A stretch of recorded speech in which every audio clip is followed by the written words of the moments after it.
আজ আপনাদেরকে শোনাব বিশিষ্ট লেখিকা অনামিকা মণ্ডল সেনগুপ্ত রচিত সেলফ পোর্ট্রেট।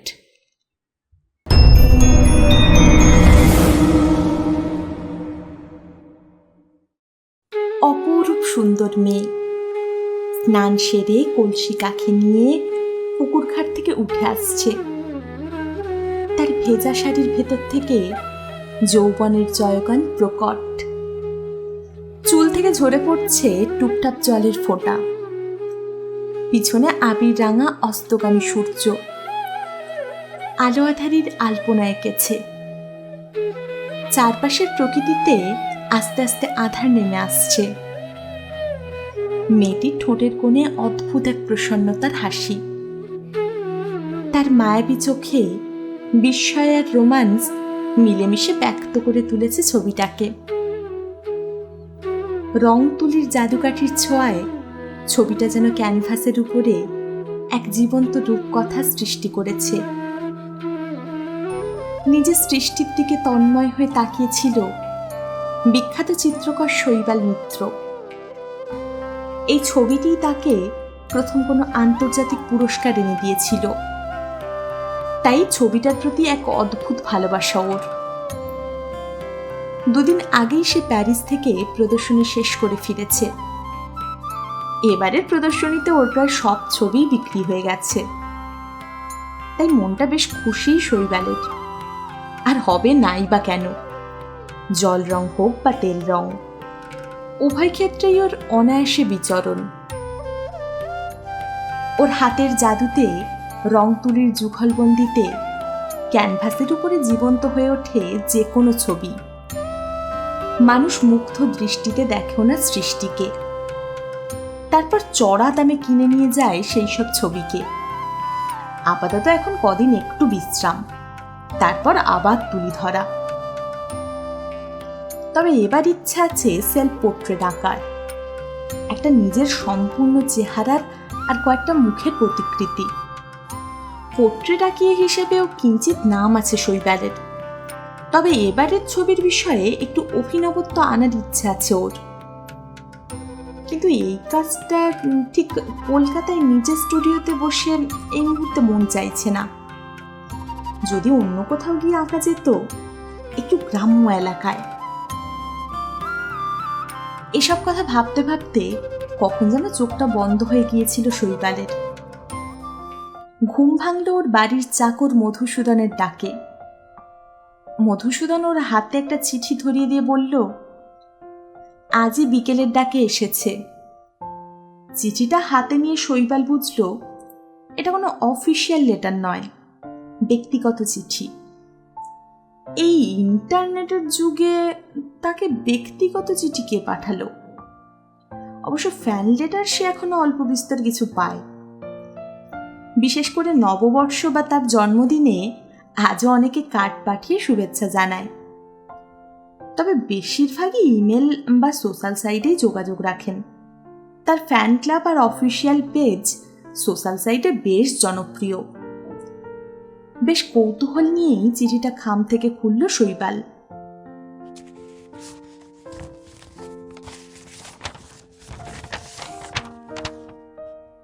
একটা নামহীন চিঠি, তাতে লেখা আছে, প্রিয় শৈবাল স্যার, আমি আপনার এক গুণমুগ্ধ ভক্ত। আপনাকে দেখেই আমি ছবি আঁকার অনুপ্রেরণা পেতাম। ভাবতাম আমিও আপনার মতো বিখ্যাত চিত্রকর হব, কিন্তু একটা ঘটনা সব ওলটপালট করে দিল। যাক সেসব কথা, এবার আসল কথায় আসি। আমি পূর্ব বর্ধমান জেলার কুসুম গ্রামে থাকি। মূল বর্ধমান শহর থেকে কাটোয়ার দিকে মাত্র ৬৬ কিলোমিটারের পথ।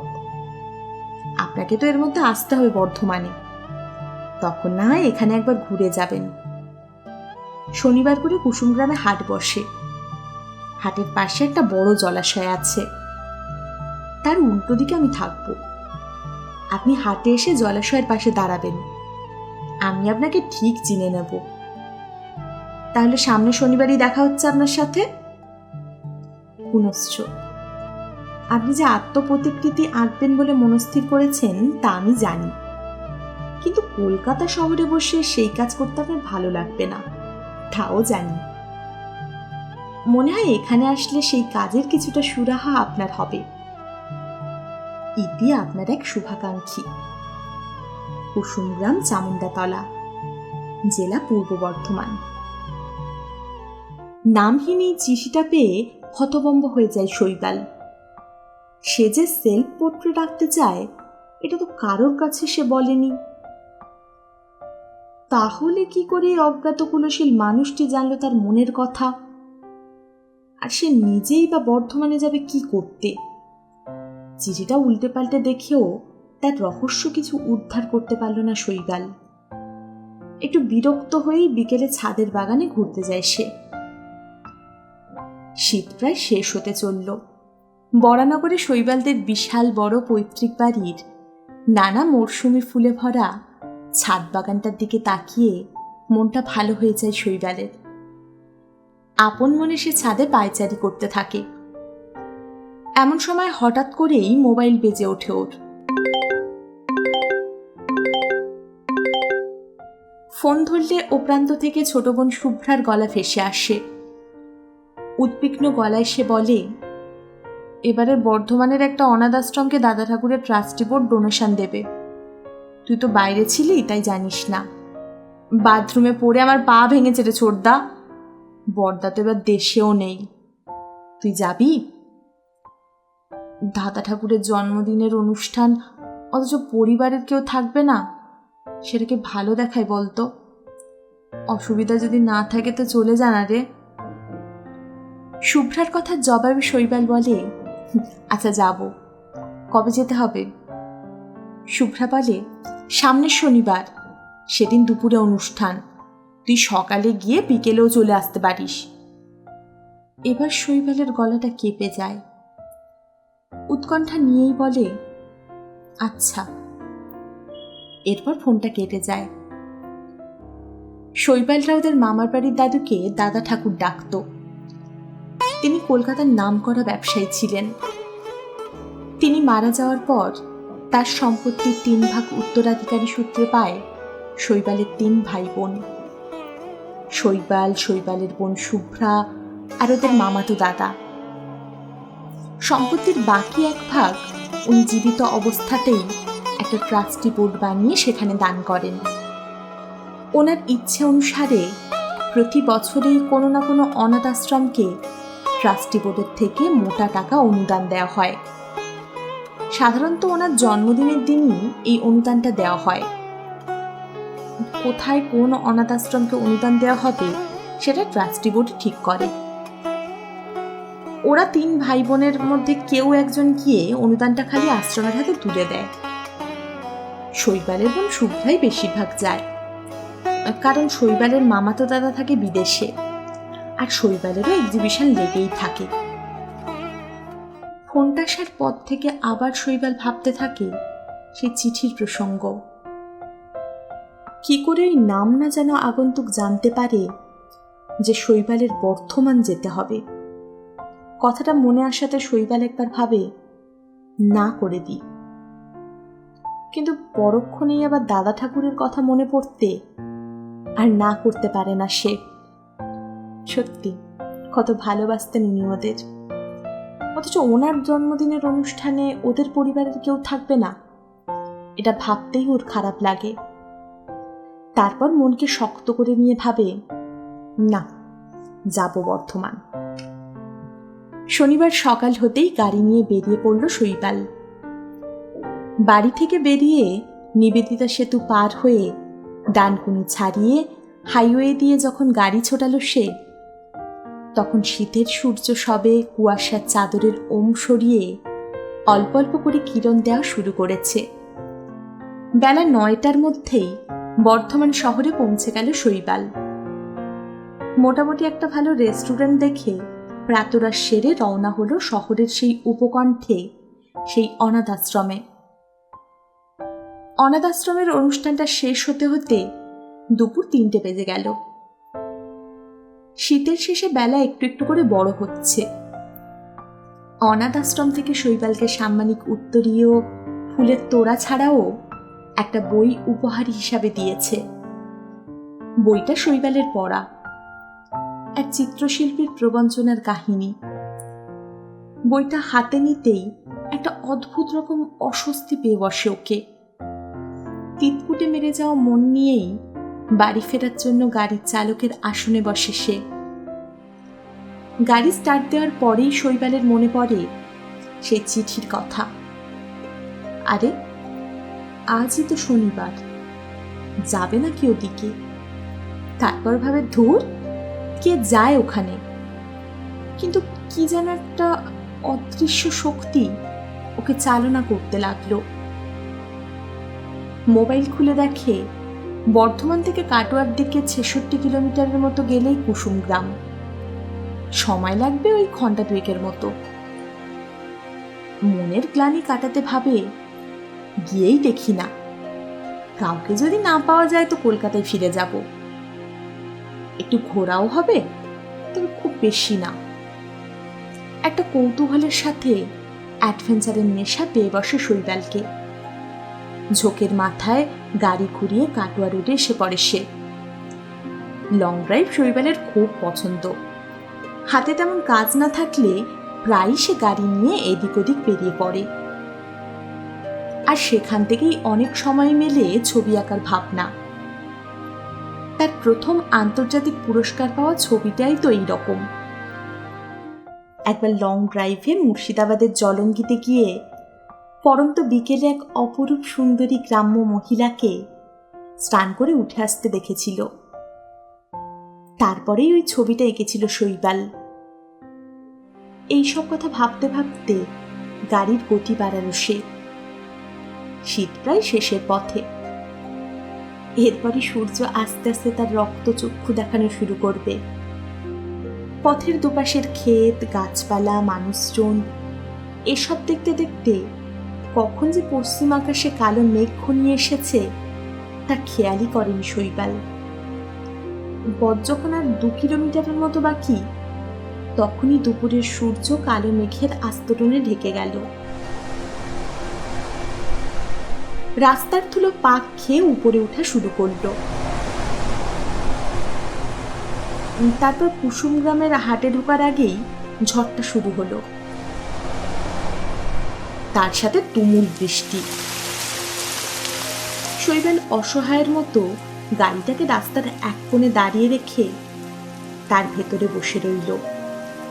গাড়ির ওয়াইপার চালিয়ে কাঁচ পরিষ্কার করার চেষ্টা করতে লাগলো, কিন্তু না, বৃষ্টির ছাপটায় সবকিছুই অস্পষ্ট। একসময় ঘড়ির দিকে তাকিয়ে দেখে অনেকক্ষণ আগেই 5টা বেজে গেছে। বৃষ্টির কারণে রাতও নেমে আসছে তাড়াতাড়ি, অথচ ঝড় বৃষ্টি কমার নামই নেই। শৈবাল গাড়ি ভালো ড্রাইভ করতে পারে, কিন্তু এত ঝড় বৃষ্টিতে গাড়িতে স্টার্ট দেওয়ার মতো সাহস কিছুতেই পেল না সে। নিজের বোকামিতে নিজের উপরেই রাগ হলো। কোনো মানে আছে একটা নামহীন চিঠির জন্য এতটা পথ ঘোরার? এদিকে না এলে এতক্ষণে তো কলকাতার কাছাকাছি চলে যেতে পারত সে। তার বদলে ক্ষেতের পাশে বসে থাকতে হচ্ছে। মুহুর্মুহু বিদ্যুৎ চমকাচ্ছে। বৃষ্টির একটানা ঝমঝম শব্দে চারিদিকে তার কোনো শব্দই শোনা যাচ্ছে না। তারই মাঝে 2-4 করে মানুষ হাট থেকে বাড়ি ফেরার চেষ্টা করছে। বৃষ্টির কারণে অনেকক্ষণ আগেই লোডশেডিং হয়ে গেছে। দূরে 2-1টা দোকানে টিমটিম করে আলো জ্বলছে। বৃষ্টির ছাটের জন্য গাড়ির ভেতর থেকে আলোগুলোকে ভুতুরে আলোর মতো লাগছে। প্রায় 6:45টার সময় বৃষ্টি একটু ধরল। গাড়ি ঘুরিয়ে বড় রাস্তায় উঠতে যাবে এমন সময় দূরের থেকে একটা লোক ছাতার আড়াল থেকে হাত বাড়িয়ে শৈবালকে থামতে বলল। লোকটির আপাদমস্তক শীত পোশাকে ঢাকা, তার উপরে জ্যাকেটের হুডের জন্য মুখটাও দেখা যাচ্ছে না। বৃষ্টির জোলো হাওয়াতে ঠান্ডাটা হঠাৎ করেই বেড়ে গেল। সেই হাওয়ার ছাপটাতে শৈবালেরও শরীর কাঁপতে লাগলো। লোকটা শৈবালের গাড়ির কাছে এসে বলল, স্যার, আমি আপনাকে চিঠিটা পাঠিয়েছিলাম। বৃষ্টির জন্য আপনি যে হাট অবধি যেতে পারবেন না সেটা বুঝেই আমি আপনাকে নিতে এলাম, চলুন।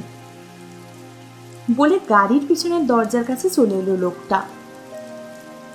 সেই থেকে শৈবাল বলল, না আমি যাব না, এখন কলকাতার দিকে রওনা হলে 10টার মধ্যে বাড়ি পৌঁছে যাব। বলে গাড়িতে স্টার্ট দিল শৈবাল।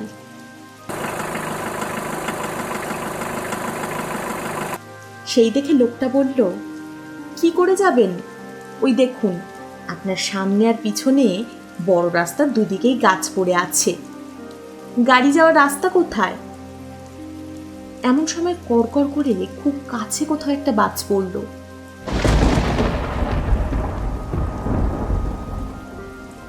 সেই আলোতে শৈবাল দেখল একটু দূরে বড় রাস্তার উপরে গাছের একটা বড় ডাল পড়ে আছে।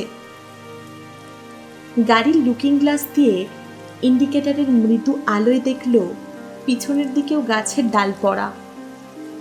চাপ বাবা, এবার যাব কি করে? ভেতরে ভেতরে হতাশ হয়ে পড়ে শৈবাল। এর মধ্যেই লোকটার গলা শুনতে পেল সে। মিনমিনে গলায় শৈবালকে গাড়ির গেট খুলতে অনুরোধ করছে সে। অগত্যা লোকটাকে গাড়িতে তুলে নিল শৈবাল। তারপর ওর নির্দেশেই বড় রাস্তা ছেড়ে ডান দিকের একটা ছোট রাস্তা নিয়ে গাড়ি চালাতে লাগলো শৈবাল। কিছুক্ষণ চলার পরেই গলির মধ্যে একটা দোতলা বাড়ির সামনে এসে লোকটা গাড়ি থামাতে বলল। লোকটার অনুরোধে বাড়ির ভেতরে ঢুকলো শৈবাল। এবারও বাড়িটার দিকে ভালো করে তাকালো।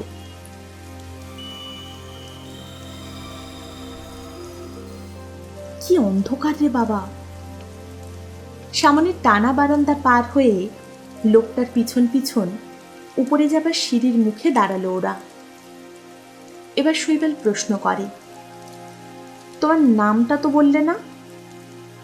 লোকটাকে নিরুত্তর থাকতে দেখে আবারও প্রশ্ন করে, এ বাড়িতে কি আর কেউ নেই? কি অন্ধকার আর ভুতুরে বাড়ি রে বাবা! শৈবালের প্রশ্নের উত্তর না দিয়েই লোকটা দোতলার বারান্দা দিয়ে এগিয়ে এসে একটা ঘর খুলে দিল। তারপর শৈবালের দিকে তাকিয়ে বলে, আসুন স্যার, এই ঘরে আসুন। শৈবাল মোবাইলের ফ্ল্যাশ লাইট জ্বালিয়ে ঘরে ঢুকল। সেই দেখে লোকটা বলল, ওই টেবিলে মোমবাতি রাখা আছে স্যার, জ্বালিয়ে নিন, আমি আপনার খাবারের ব্যবস্থা করছি। তারপর পাশের একটা ঘরের দরজা খুলে বলে, এটা বাথরুম স্যার, জল আছে ভেতরে, আপনি হাত পা ধুয়ে বিশ্রাম নিন, আমি আসছি। বলেও চলে গেল। লোকটা চলে গেলে শৈবাল মোবাইলের আলো জ্বালিয়েই বাথরুমে ঢুকে হাত পা মুখ ধুয়ে ফেলে। তারপর ঘরে এসে মোবাইলের আলোতে টেবিলের কাছে গিয়ে অবাক হয়ে যায় সে। টেবিলের দুপাশে অপূর্ব সুন্দর দুটো ক্যান্ডেল স্ট্যান্ডে মোটা মোটা 6টা করে মোট 12টা মোমবাতি রাখা। এক এক করে শৈবাল সেই মোমবাতিগুলোকে জ্বালিয়ে আরো অবাক হলো। আরে, এটা তো কোনো এক শিল্পী স্টুডিও।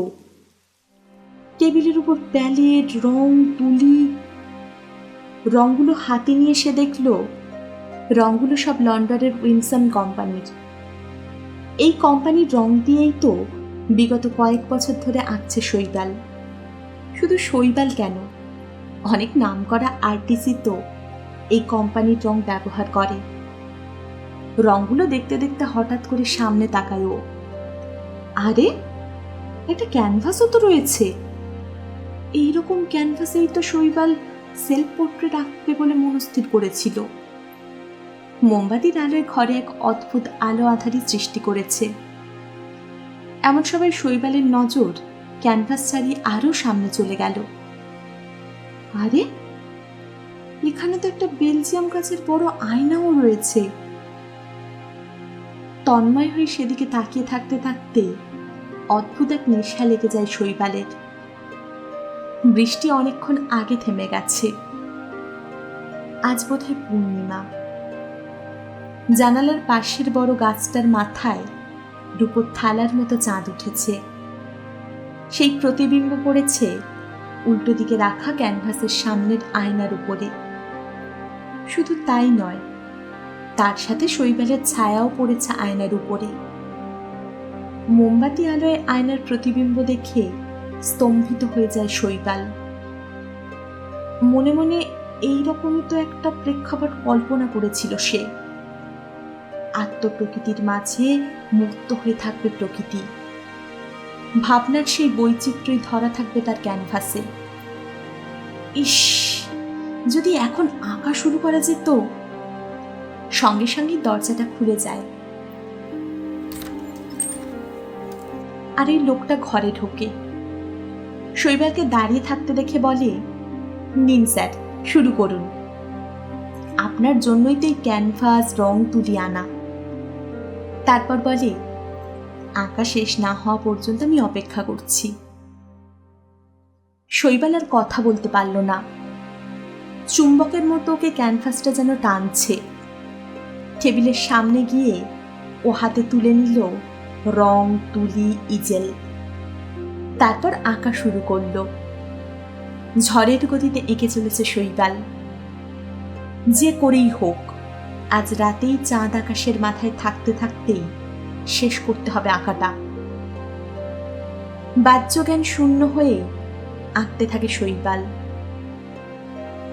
এক সময় আঁকাও শেষ হয়ে আসে। চাঁদও আকাশের গায়ে ঢলে পড়ে। নিজের প্রতিকৃতি আঁকা শেষ করে সবে তুলিটা রাখতে যাবে, এমন সময় পাশ থেকে ওই লোকটার হিমশীতল গলা শুনতে পায় শৈবাল।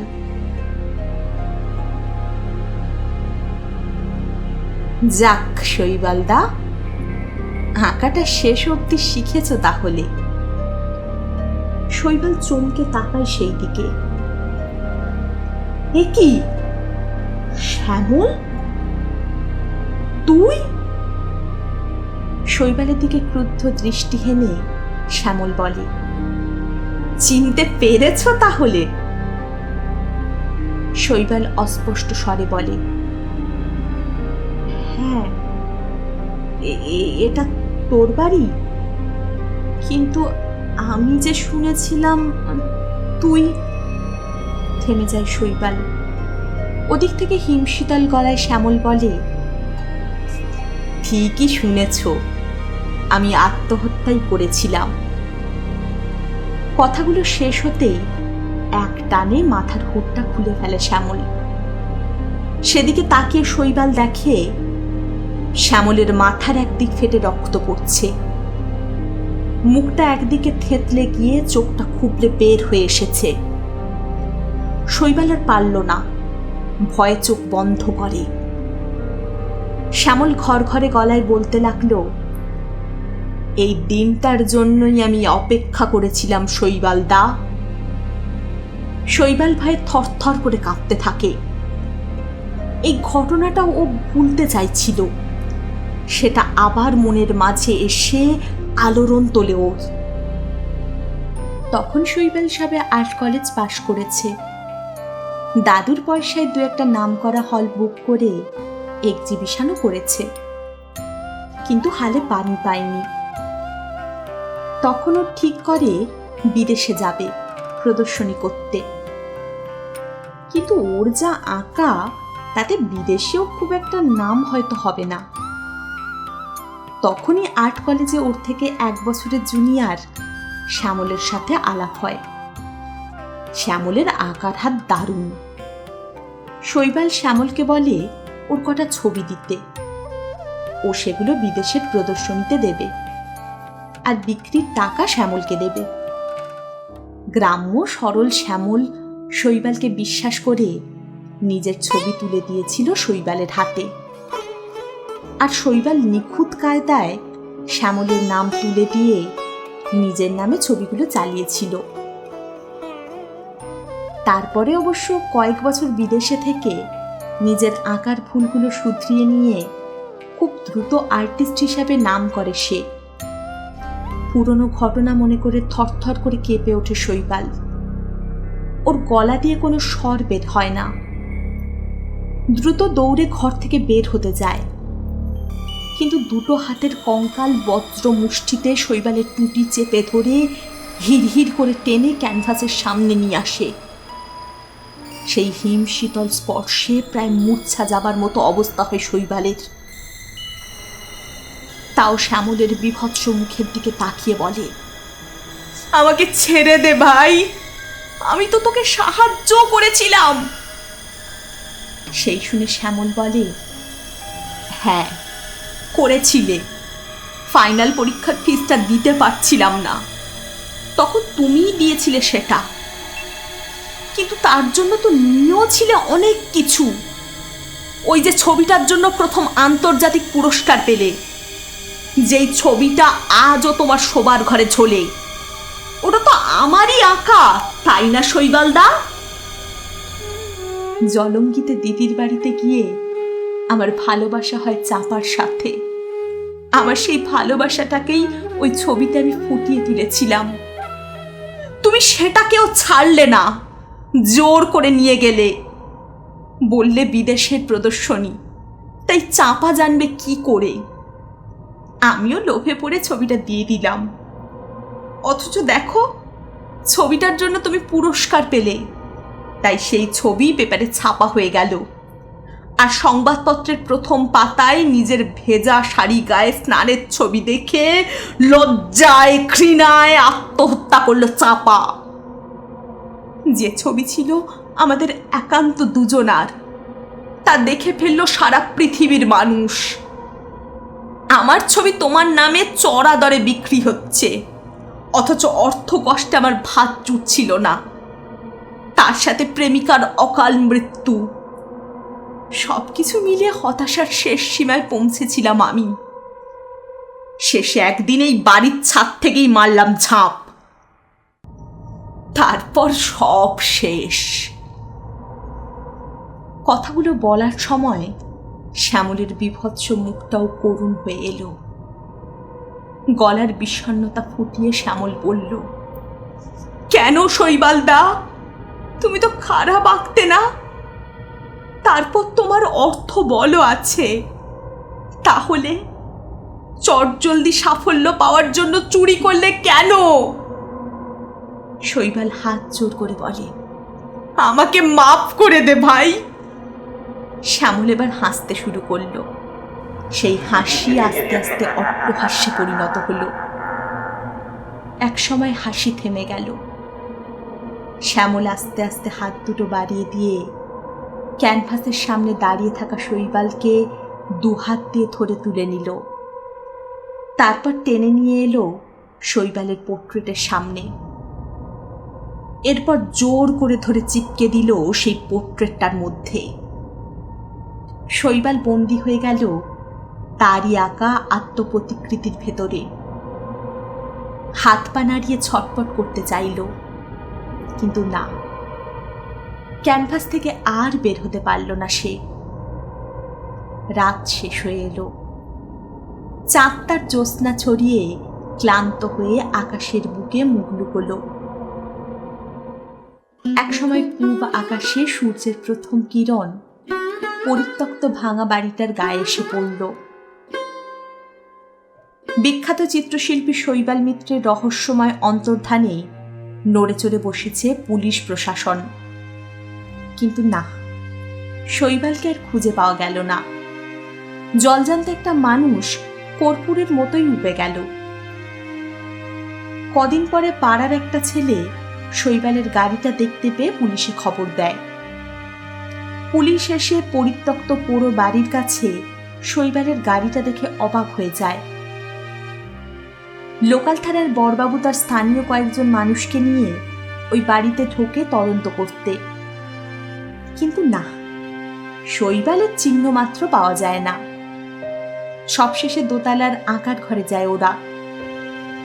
সেখানে শৈবালের আঁকা পোর্ট্রেটটা পায়। তখন স্থানীয় এক ভদ্রলোক বলেন, বেশ কয়েক বছর আগে শ্যামল নামে বাড়ির একটা ছেলে কলকাতার আর্ট কলেজে পড়ত। খুব ভালো ছবি আঁকত সে। শৈবালের সাথে শ্যামলের আলাপ পরিচয় ছিল, কিন্তু হঠাৎ একদিন শ্যামল এই বাড়িরই ছাদ থেকে ঝাঁপ দিয়ে সুইসাইড করে। তারপর থেকে বাড়িটা পরিত্যক্তই পড়ে রয়েছে। আর্টের সম্বন্ধে সাম্যক জ্ঞান থাকার কারণে বড়বাবু ছবিটিকে ভালো করে দেখে বললেন, এই ছবিটাকে নিয়ে চলো, এই ছবিটাকে আমি নামকরা কোনো আর্ট গ্যালারিতে দেব। তারপর নিজেই বললেন, আমি অনেক ছবি দেখেছি, ছবির প্রদর্শনী দেখাই তো আমার নেশা, কিন্তু এই রকম রাতের পটভূমিকায় আঁকা এত সুন্দর পোর্ট্রেট আমি জীবনে দেখিনি। বেঁচে থাকতে শ্যামলবাবু নাম না পেলেও এই ছবির দৌলতে মরণের পর লোকটির নাম সবাই জানবে। তখন পাশের থেকে শ্যামলের পরিচিত সেই ভদ্রলোক বলে ওঠেন, কিন্তু কি করে? বড়বাবু ছবিটি তুলে ওই ভদ্রলোকের চোখের সামনে নিয়ে বললেন, ওই দেখুন, শ্যামলবাবুর নাম ছবির নিচে সই করা আছে।